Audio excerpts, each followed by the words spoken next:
एपळीस भारतीय जनता पार्टीकडून नगराध्यक्षपदासाठी सौ. किरण किशोर कापगाते यांना अधिकृत उमेदवारी जाहीर झाली आहे. सर्वसाधारण प्रवर्गातून निवडणूक लढवणाऱ्या कापगाते यांच्या प्रचाराला वेग आला असून विविध भागांतून मतदारांचा प्रतिसाद मिळत असल्याचे चित्र दिसत आहे. उमेदवारी जाहीर झाल्यानंतर सौ. किरण कापगाते यांनी शहरातील विविध वॉर्डांमध्ये जनसंपर्क सुरू केला आहे.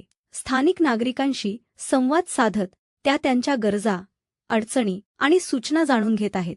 अनेक ठिकाणी कार्यकर्त्यांनी आयोजित केलेल्या बैठकींमध्ये त्यांचे स्वागत करण्यात आले. प्रचाराला सुरुवातीपासूनच चांगला प्रतिसाद मिळत असला याचे कार्यकर्त्यांकडून सांगण्यात येत आहे.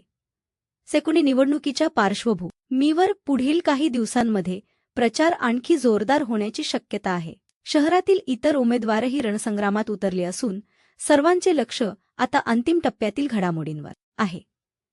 नगराध्यक्ष पदासाठीची ही निवडणूक कोणत्या दिशेने वळते हे पाहणे महत्त्वाचे ठरणार आहे. अपडेट्ससाठी आमच्या चॅनलला सबस्क्राईब करा. धन्यवाद.